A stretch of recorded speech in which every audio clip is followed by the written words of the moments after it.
Welcome to the Old Time Radio Westerns. I'm your host, Andrew Rhynes, and let's get into this episode. This episode is going to be Gunsmoke. Original air date September 26th, 1953, and the title is Fawn. Hope you enjoy, and again, thanks for listening.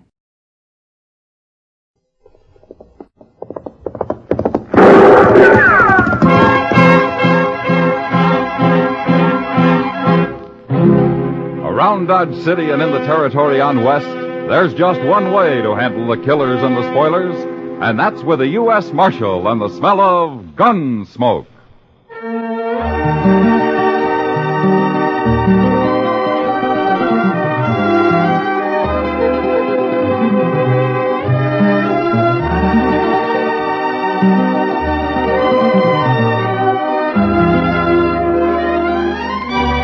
Gunsmoke, starring William Conrad. The story of the violence that moved west with young America. The story of a man who moved with it. Matt Dillon, United States Marshal.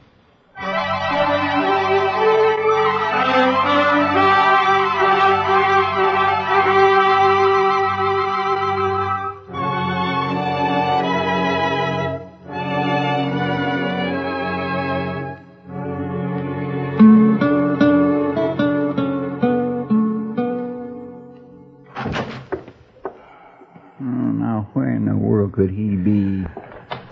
Don't shoot, Mr. Dillon. It's Chester. Wait. Oh, you darn fool. I'm sorry, sir. I didn't see you laying there. You're slamming doors. You always do that? Who'd you think it was? Is there somebody after you? There could be, Chester. A lot of people. Yo, what do you got there? A telegram. I happened to be passing by the depot and they gave it to me. Here. Oh, you read it. I haven't got my eyes on it. All right, sir. My, it's from Washington, Mr. Dillon, from the government. Well, then they still know where I am anyway. Well, yes, sir. It's addressed to you. Well, read it, Chester. All right.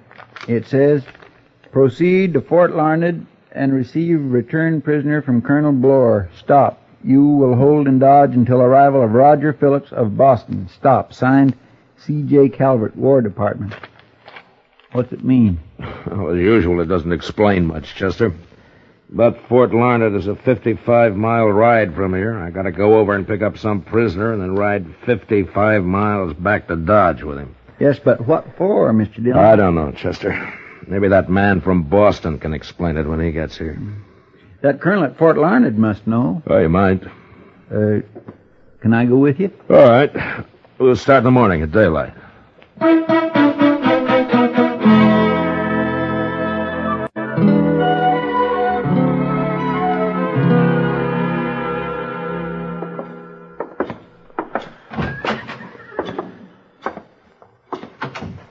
Have a chair, Marshal. Oh, thank you. Our quarters aren't luxurious here, but we'll find a place of some sort for you tonight. Oh, there are two of us, Colonel. Oh, fine. And when will you want to start back to Dodge? Tomorrow, if the prisoner's ready. Prisoner? Now, don't tell me they got everything mixed up again. I came here to pick up a returned prisoner, whatever that is. And that's the only description you had? That's all. I'm to hold him in Dodge till somebody from Boston comes after him. I'd better explain, Marshal. The prisoner was a captive of the Cheyennes and returned to us several weeks ago. Oh, I see. Well, can't you keep him here at Fort Larned, or just send him home? It's a woman, Marshal. What? Mrs. Phillips. And the man who's coming out from Boston for her is her husband. It'll take him several weeks, so it was thought best that Mrs. Phillips should be in Dodge. I never heard of sending a woman to Dodge for her to be better off. But I'll take her there, and if that's what they want. Where'd you find her, anyway? Well, perhaps I should tell you the whole story. Mrs. Phillips was captured while traveling to join her husband in Denver 10 years ago. 10 years? That's a long time for a woman to live with Indians. Yes, it is. Her stage was attacked by the Cheyennes, and everyone but her was killed. Yeah. Well, how'd you get hold of her? She won't talk much, Marshal, but evidently she managed to escape. You see, we were chasing a band of Cheyennes led by Chief Blackhorn a few weeks back, and we ran into Mrs. Phillips and a girl out on the prairie. A girl? A Cheyenne, not a white girl. Now, that's strange. But anyway, what are you going to do with the girl, Colonel? It's all been decided in Washington. She's to go onto a reservation. Oh, good. Then I don't have to worry about her. Well, I'm afraid, Marshal, it's going to take a little time. Huh? What do you mean? Mrs. Phillips absolutely refuses to be separated from her. But right now I have to take them both to Dodge, huh? I'm afraid so. I'll send for the girl when Mrs. Phillips goes home. How old's the girl, Colonel? Perhaps somewhere between 8 and 12. Well, I suppose I'll meet him at supper. I don't think so. She insists on eating alone with the girl. Oh, and by the way, they're both still in Indian dress. You'll have to do something about that in Dodge. Colonel, do you have a bottle of good whiskey hidden in that desk? Of course I have, Marshal. But don't worry. I'm sure everything will go smoothly. Sure.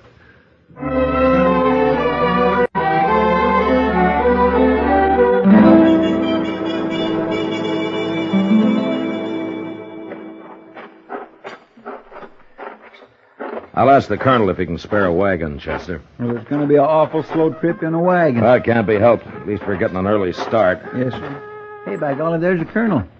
Soldiers always get up early, Chester. That would keep me out of the Army all by itself.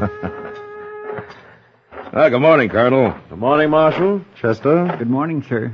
Mrs. Phillips is waiting inside, Marshal. Shall we go in? Well, you better stay here, Chester. Yes, sir.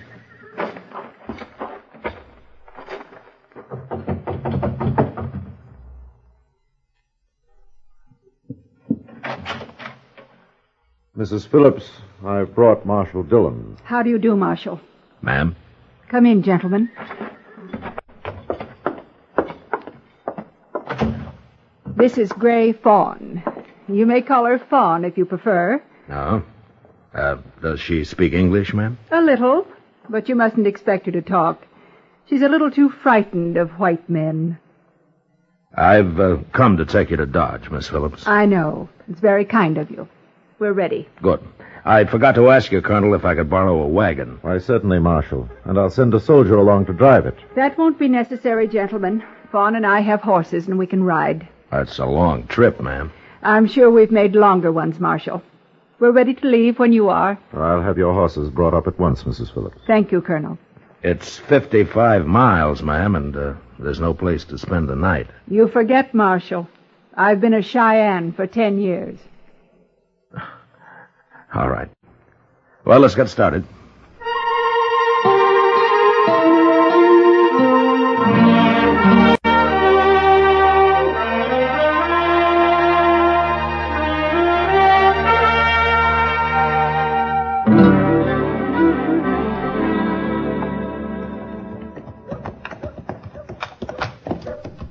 I swear, Miss Phillips, I don't think you and Fawn are half as tired as I am. Chief Blackhorn insisted the women ride almost as much as the men, Chester. What sort of a fella is he, ma'am? I was never acquainted with any Indians real well. Never mind that now, Chester. Let's stop here. Oh.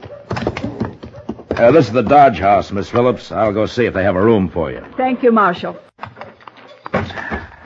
Take my horse, Chester, huh? Yes, sir, I got him. Maybe you better tie them all up over there. I'm sure they got plenty of rooms. I'll be back in a minute.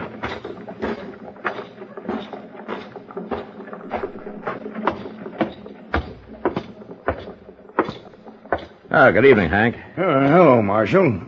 Where you been? I got a couple of women outside, Hank. They'll want a room here for maybe, 2 weeks. And so? Sure, Marshal, sure. I need some guests in this place. 2 weeks. That's fine. Give them your best room. They've come a long way. Certainly, certainly. You just bring them right in. Chester. Yes, sir? It's okay. Come on in. Where are they from, Marshal? Well, it's a long story, Hank. And, don't ask them. Okay. Well, I'll be. Is this them? This is Hank Risling, Miss Phillips. Mrs. Phillips? I'll get you some different clothes tomorrow, ma'am. That's all right, Marshal. You really a white woman? Yeah, of course she is. What about the girl? The girl's Cheyenne, but she's staying with Miss Phillips. No, not here she ain't. Now listen to me, Hank. Miss Phillips has been a captive of the Cheyennes for 10 years. She got away and brought this girl with her, and they're tired, and they want a room. Never mind, Marshal. It doesn't matter. The white lady can stay here, but I ain't taking in no filthy Indians. You should be ashamed. And by tomorrow, you'll have to get out of that costume yourself. Shut up, Hank. I ain't running no hotels for Indians. Or, come to think of it, even for them that looks like Indians. No! Come on, let's get out of here. I apologize for him, Miss Phillips. There'll only be trouble. I knew it. Now, I'll find a place for you. Don't worry. Chester. Go over there and get Kitty, huh? Tell her I want to see her right away. Yes, sir. It isn't going to work, Marshal. Now, ma'am, nobody's going to bother you. I promise you they won't. It's been so long. So much has happened. But you've escaped now. You're out of it. No, Marshal, I didn't escape. What? I couldn't have escaped. I was allowed to leave. And Fawn was allowed to go with me. I never heard of Indians doing that before. It was the chief, Blackhorn. But why? Well, you may not understand it. But after the first few years, after I adapted myself to the tribe and its ways, I was treated kindly.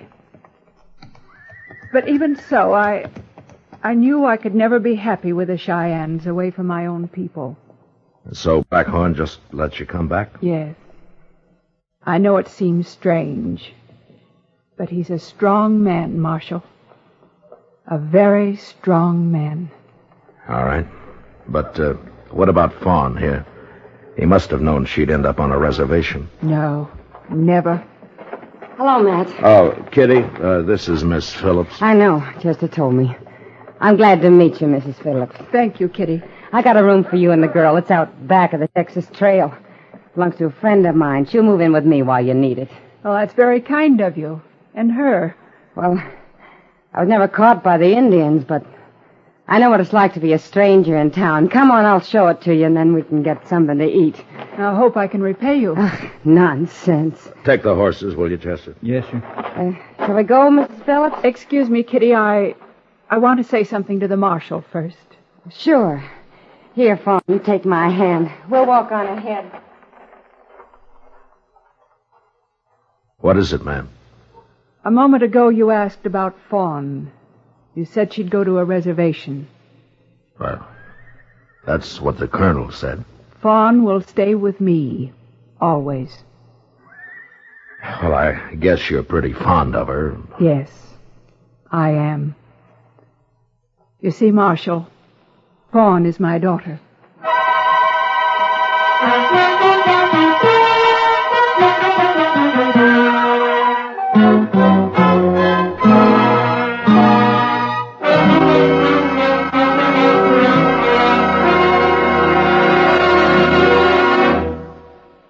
We will return for the second act of Gunsmoke in just a moment. But first, tomorrow in the daytime on most of these same stations, CBS Radio welcomes to the network the distinguished conductor Leopold Stokowski to conduct the new musical series 20th Century Concert Hall. Mr. Stokowski conducts the CBS Radio Chamber Orchestra in the radio premiere of Nikolai Berezovsky's Adagio from the Sextet Concerto. This is a radio premiere in tribute to the composer who was with CBS Radio's orchestra for 22 years until his death last month. 20th Century Concert Hall starts tomorrow. Now the second act of Gunsmoke.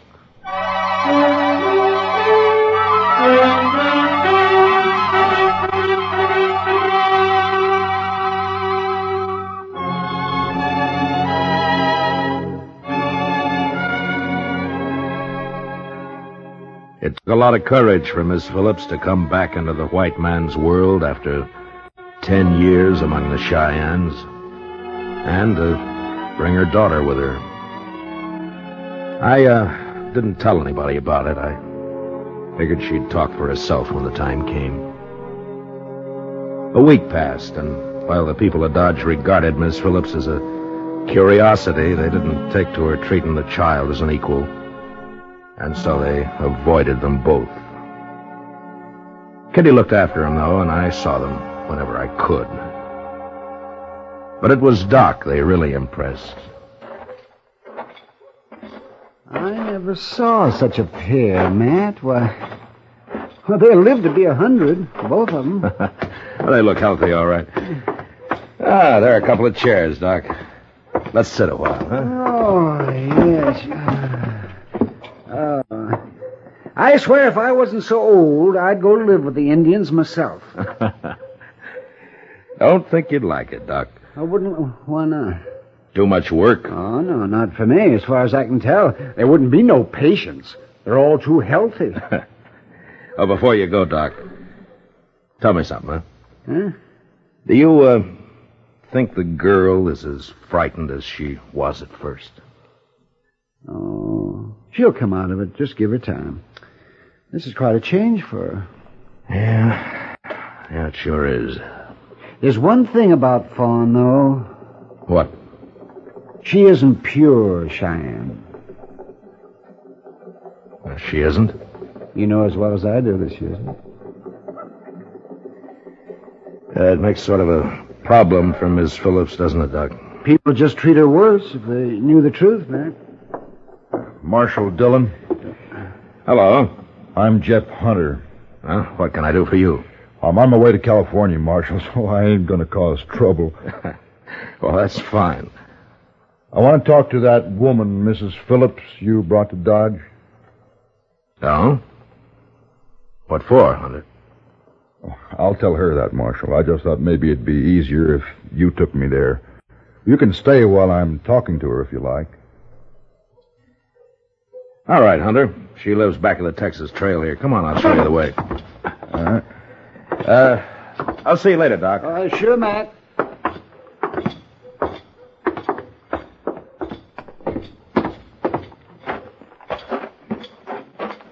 You live around here? Oh, I've been ranching, Marshal. It's too cold winters. I'm going to California. No? Yeah. Family?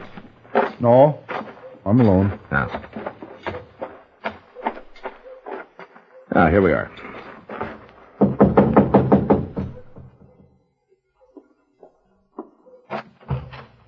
Come in, Marshal. Oh, both of you. Well, thank you.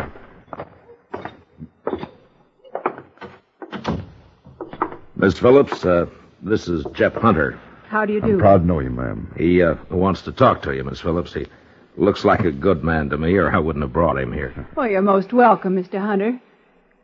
Miss Phillips, I've heard your story, some of it anyway. I thought maybe you might know something about my wife. Your wife? Yes, ma'am. The Arapahoes captured her about 7 years ago. I know there's some Arapahoes and Cheyennes that are friendly, and I was wondering if you ever heard of her. Her name was Ruth. Oh. The Arapahoes had a white woman once. Blonde, captured on the Solomon River. I never met her, though. My wife's a blonde, and that's the place it happened. Oh. Mr. Hunter, when I heard of her, she'd already died. I'm sorry. Ruth never was very strong. Shouldn't have brought her to this country. Wasn't your fault, Mr. Hunter. Things just happen sometimes, that's all. Maybe it's better she died. That could be. I hope it wasn't too hard for you, ma'am. It wasn't easy. Well, that's a right pretty little girl. What's her name? We call her Fawn. Oh, that's a pretty name, too. She takes after you, ma'am. What? Well, of course, she's a little different in color, but she kind of has your mouth. Marshal. You know, I've never said a word, Miss Phillips. Mr. Hunter, how'd you know Fawn's my daughter? Why, I just knew, that's all. How'd you know? Well, I heard there was a little girl. Nobody said so, but I figured she must be yours, and then when I saw her just now, I knew she was. I hope I haven't said anything to trouble you, ma'am. No, you haven't. But people have already made it hard. Sure. People talk, but they don't know. They got no idea what it was like. That's very true. Figured you're lucky you're able to bring her with you. Mr. Hunter, Fawn is a chief's daughter, Blackhorn. It was he who allowed us to leave the tribe. I'll be going now, ma'am. I hope everything will be all right with you. Goodbye, Mr. Hunter. Goodbye. Thanks for talking to me. I'll see you later, Miss Phillips. Yes, Marshal.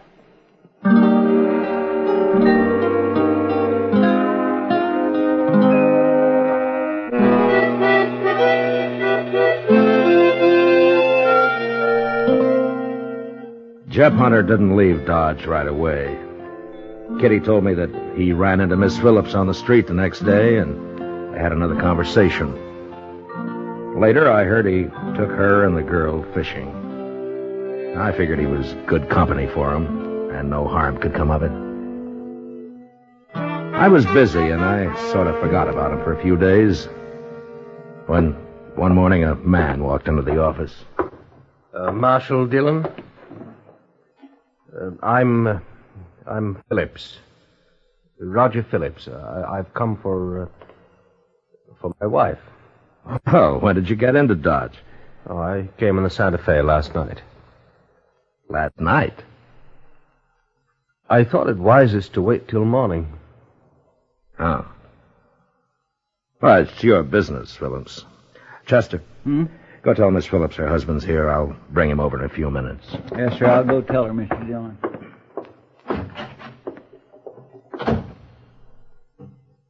Well, this is my first trip west in many years. Ever since Mrs. Phillips was lost, in fact. Yeah. Are you staying? Staying? Oh, no. No, we'll go straight back to Boston. I much prefer it there. I see. Well, Miss Phillips is fine, although I have an idea you'll see some changes in her. I expect that. She's been through a terrible experience, Marshal. Of course, we'll get her back to normal soon enough. Seems pretty normal to me right now. Really? That's hard to imagine after 10 years among the savages. I only hope she hasn't, lost too much. She was a well-bred woman, Marshal, and She still is. She's just learned more. I told her, Mr. Dillon. All right, Chester. I'll show you where she's staying, Phillips. Come along.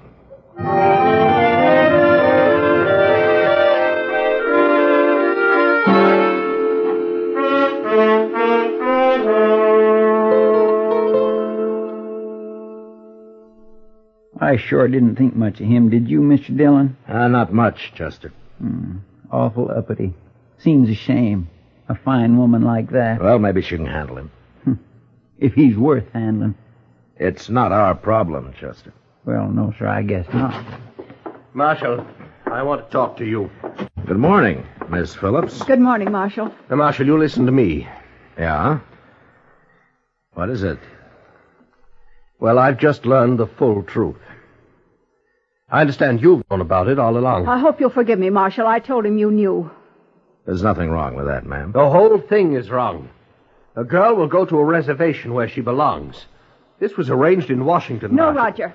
Never, never. Now, wait a minute, ma'am. Look, Phillips, the colonel at Fort Larned told me the arrangements, but he didn't know the facts, and neither did the people in Washington. Things are a little different now, don't you think? Well, you can hardly expect me to take that girl back to Boston. It's up to you, I guess. Well, then go over there and get her, Marshal. And hold her here in jail until we leave Dodge, and then you can do what you like with her after that. Roger. You must be a pretty big man in Boston, Of Phillips. course I am. But this is Dodge City. Nobody ever heard of you here.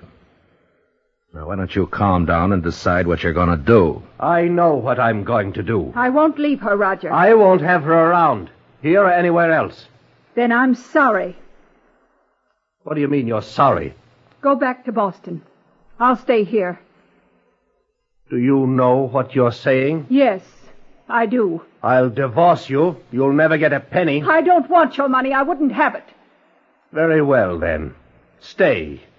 No longer anything but a squaw anyway.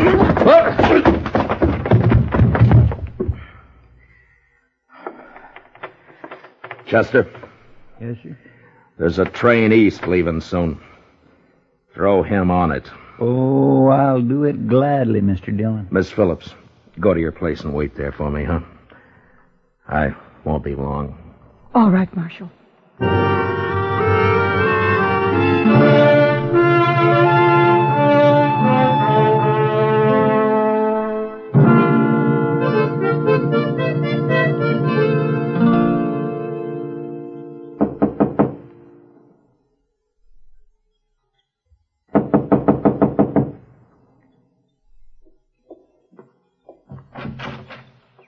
Come in, Marshal. Why, Mr. Hunter. Marshal told me to come along, ma'am. I hope it's all right. Come in. Thank you.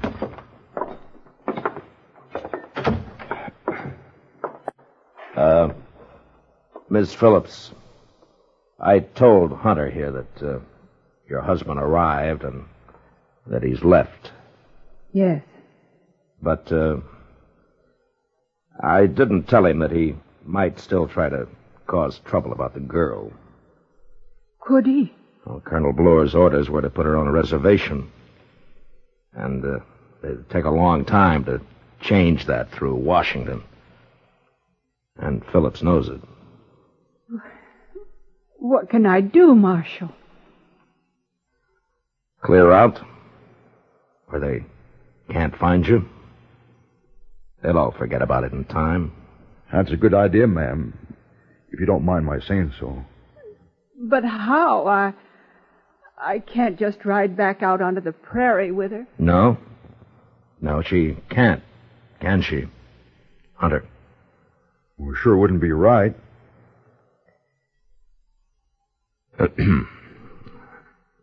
Well? Ma'am, Yes. I'm heading for California, like I told you. I can leave any time. I got plenty of room for two more, like you and your pretty little girl. Do you really want us? Well, I'll tell you. I've been waiting around Dodge so's I'd be sure that you were going to be all right. You understand? Yes. Yes, I understand.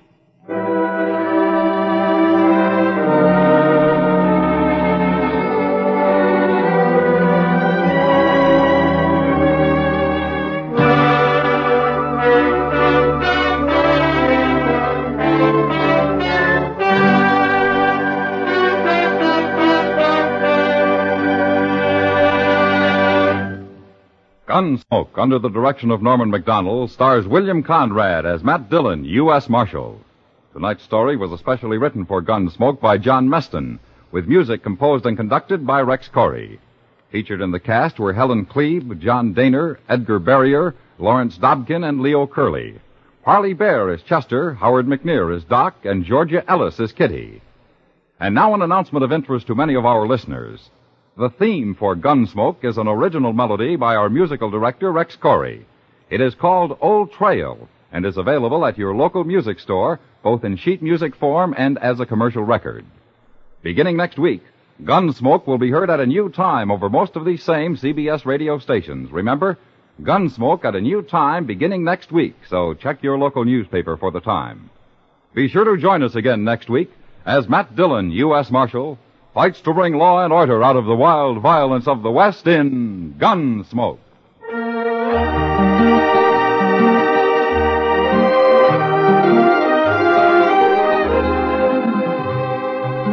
This Monday night, the Lux Radio Theater brings Joan Fontaine and Charlton Heston to its microphone, co-starring in The President's Lady. That's on the Lux Radio Theater the same night CBS Radio stars John Hodiak in Suspense's production of Hellfire. Yes, Monday night on most of these same CBS radio stations. George Walsh speaking. America now listens to 110 million radio sets and listens most to the CBS radio network.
This has been a presentation of OTRWesterns.com, and we hope you enjoyed. Please take some time to like and rate our shows in your favorite podcast application. Follow us on Facebook by going to OTRWesterns.com/Facebook.